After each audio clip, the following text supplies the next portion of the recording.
What's going on, guys? Welcome to the Music in the Millions podcast. It's Pimp Fried Rice, and today I'm actually going to be showing you part one of an interview that I did with the 610 Problem. We're talking about different things that artists can do when they're talking with DJs about bridging the gap, how to get their music heard by DJs, and different things that you can do as an artist to make a DJ more likely to play your songs. One thing I do want to make you aware of is the audio in the video was not as good as I thought it was when we were recording it. So just bear with me. His audio sounded good, but my audio is a little bit crackly. I think my camera wasn't hooked up fully properly. So don't mind that. It's still a great interview. There's lots of gems in there. Be sure to check it out. And we're going to show part two tomorrow, so be sure to check back in then. Here you go, guys. Check it out. All right, what's going on, guys, and welcome into the Music in the Millions podcast, where we give you the resources and tools needed in order to be an independent rapper that doesn't need to wait on a record label. I got the best DJ in the Reading area. Matter of fact, might even be the world. That is the 610 Problem, and he's going to be here answering some questions. Go ahead and introduce yourself, bro. What's going on, folks? It's me, the 610 Problem. And you can check me out, everything at 610 Problem, 610problem.com. I'll make sure to definitely drop the all your profiles. That way they can check you out, follow you. So I got a couple questions for you today, and I wanted to come to you from the perspective of artists, really just talking with DJs and where we can kind of bridge the gap of information that people may not know, being an independent artist.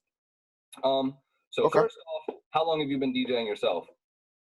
I've been DJing for a minute, man. It's my first love. I want to say since I was in like 12th grade, since I was a senior in high school. So like 18 years almost.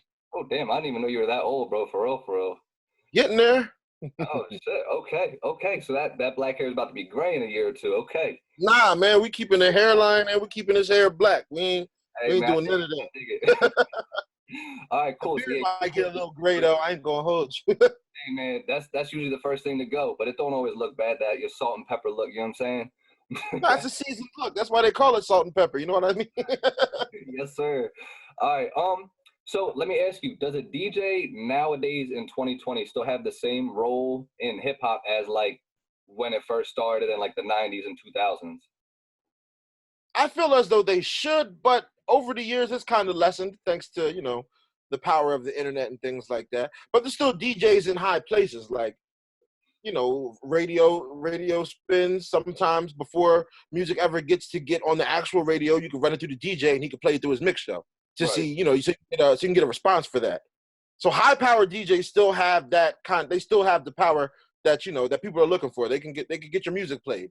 So Okay. yeah, DJs still got that power. Anywhere. They get your music played at the club, they get your music played on the radio, but thanks to things like easy distribution, you could get your music out there. You don't really necessarily need a DJ. But Right. it's not a bad thing to have one on your side. It'll never hinder your career to have a DJ's help.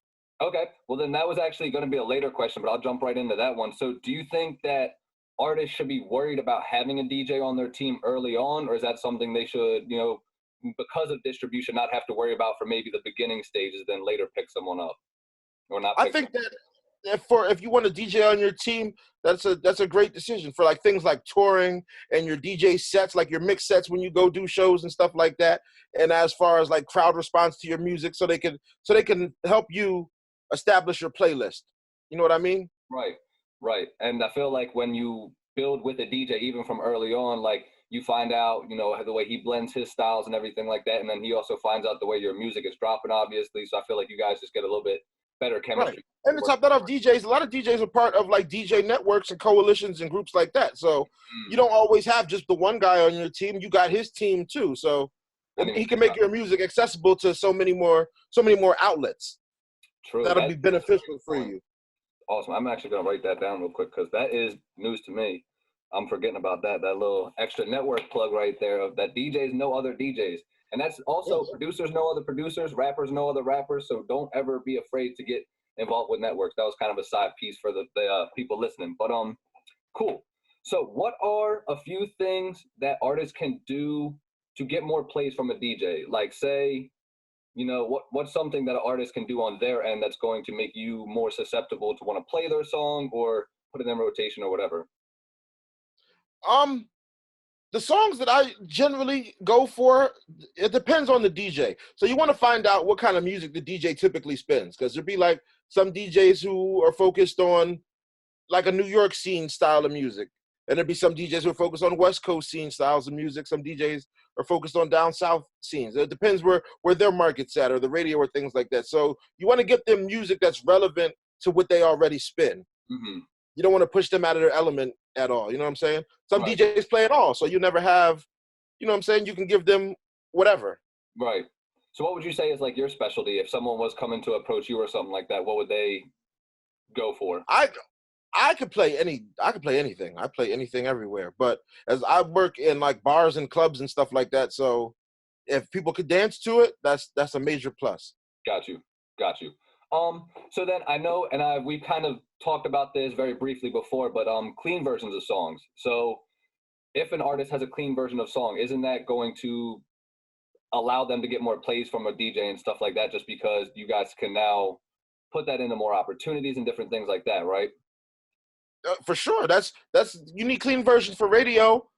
I would suggest a clean version of any of your singles that you really, really like. You want to push the singles, because even when you put songs on like iTunes, Spotify, stuff like that, non-explicit music still gets plays. There's non-explicit playlists. There's playlists and things tailored specifically for kids. Some Damn, I didn't even so think about that. Yeah, that'll get you. It helps you get more spins to have music that there's not so much cussing going on, or just non-explicit at all. Just get your um whoever edits your music to get it blocked out.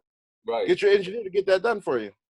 Right. And then I think I don't know if I was talking about this with you or it was someone else, but they had mentioned that another great thing for artists to give to DJs when there's like sending their songs out would be if they give like an instrumental and then also an acapella if they could. That way like DJs can do more like blends and like different things like that. What's your opinion on that?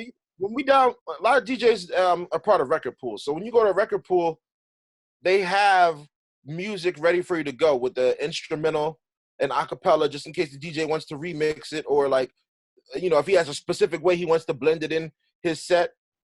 Or they have like this is what I like people to do when they send like a DJ pack. Like a DJ pack will have what is called a DJ intro in it, which will be an either 8 to 16 bar loop of the instrumental right before the song cuts in, and then it picks up right at the song. Or Yeah. sometimes they even have 8 to 16 bar acapella intros, where just be the acapella and it'll pick right up into the beat of the song.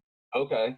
So some kits come with clean, dirty instrumental acapella, so you can make that yourself, or some come with clean, dirty intro, outro, clean, dirty too. You know what I Okay. mean? So now, can you actually expand a little bit more on like a DJ pack? Is that something that like artists specifically are sending you, or is that something you get from like other DJ coalitions and stuff like That's that? something that you get from a record pool. But a lot of DJs reach out to artists so they know how to make these in the record pools, or they reach out to engineers or somebody that you network with or work with that has control of your music should know how to do this for you and send it out to DJs. You got to do it yourself. Right. Okay. So I don't really know if the record pool. Some record pools are making them themselves. If you send the DJ in charge of that situation, the acapella and the mhm. instrument and all that, they can, the DJs can get it done too for other DJs to download. But you should really know how to do that yourself too. It's not going to hurt you. Yeah, so that's definitely something that as an independent artist you should be putting together, even just for like every single, because every song has the potential to blow up. And someone Right. also, I would say do it for every. So if you love this song, do that for that song. even if you don't love it, because someone's gonna love it. You know what I mean? As long if you put it Right. out, just like If you're pushing it out there, there's nothing wrong with getting that clean version out there, or getting a DJ edit out there, so it can always be ready to go. that, yeah, that's great advice. And then also it also helps you with sync licensing too, because if you want to put your song into like a movie or a video game, a lot of times if they want to use it for the trailer, they may use just the instrumental, or they may use A lot of times in sync licensing, you can get overlooked for not having an instrumental up there. yep, or even just not a clean version, because that'll bypass you for like trailers and stuff like that. They try to avoid, the explicit Right. content and everything like that. But yeah, no, those are great points. So that was part one of the interview. Hopefully you guys enjoyed that. Hopefully that was some good information for you. Make sure you check back in tomorrow so you can watch part two of the interview, and have a great rest of your day.